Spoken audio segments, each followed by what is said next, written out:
So what happens when an organization is in the middle of a massive storm? How does a leader even begin to steer the ship? That's exactly what we're digging into today. We're going to break down the turnaround playbook from NAR's CEO, Nikia Wright, and really get into our core principles for leading through a crisis. All right, let's get into it. Wow, she is not mincing words there, is she? A very, very, very heavy lift. Leading the National Association of Realtors right now, that's a huge challenge.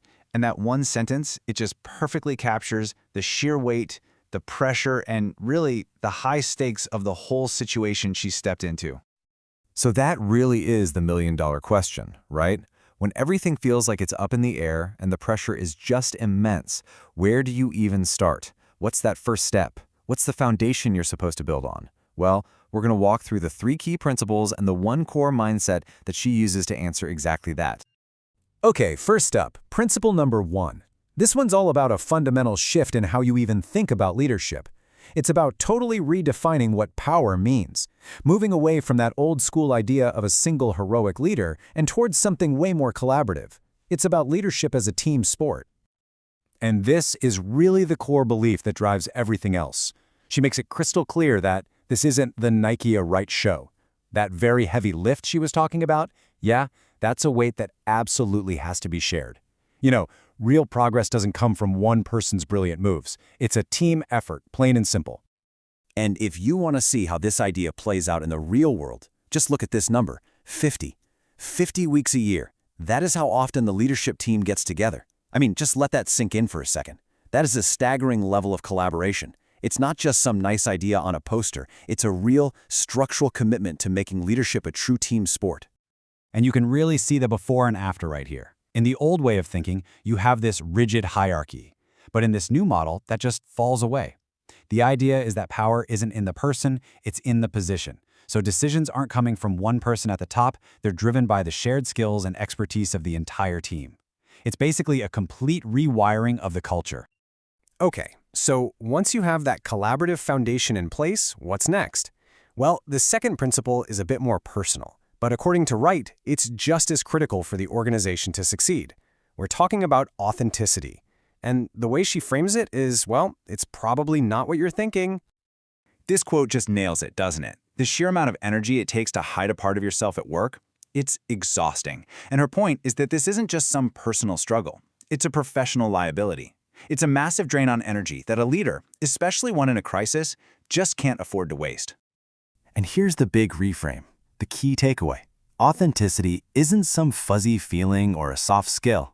She sees it as a fiduciary duty, a core responsibility. Her argument is that when you're not being your authentic self, you are actively holding back your ability to lead effectively. And that's actually a disservice to the entire organization you're there to serve. So what's the payoff? Well, the benefits are pretty clear.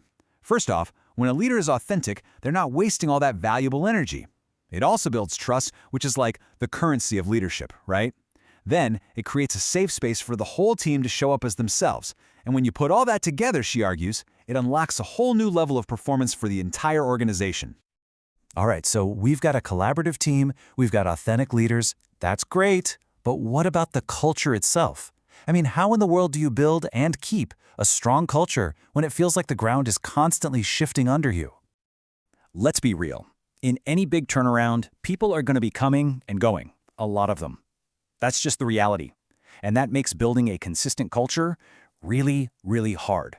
But it's also absolutely essential. Because here's the thing. If you're not actively, intentionally building the culture you want, a culture is going to form anyway, and you probably won't like it. So her strategy here is super methodical. Step 1, just accept that turnover is part of the deal. Don't fight it. Step 2, you have to make hiring for values the absolute top priority. It's not just about what they can do, but who they are. And step 3, you got to infuse those values into every single new person who walks in the door. The bottom line is, you build culture one person, one hire at a time. Okay, and that brings us to the final piece of the puzzle. This is the mindset that kind of underpins all of these principles. It's a way of thinking about leadership that completely reframes the whole purpose of the job. And she has a really interesting name for it. She calls it being a tourist. Now, a tourist CEO doesn't mean you're just passively sightseeing. Not at all. It means you see yourself as a temporary guardian.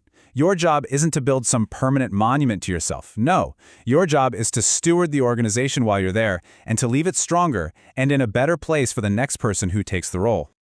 And this quote just says it all, doesn't it? You are a part of history. Leadership isn't about owning the place. It's like you're running one leg of a really long relay race.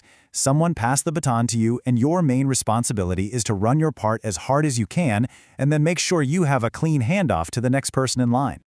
And that right there is the ultimate point of this tourist mindset. It completely shifts the focus away from what did I build for myself to what did I make possible for others.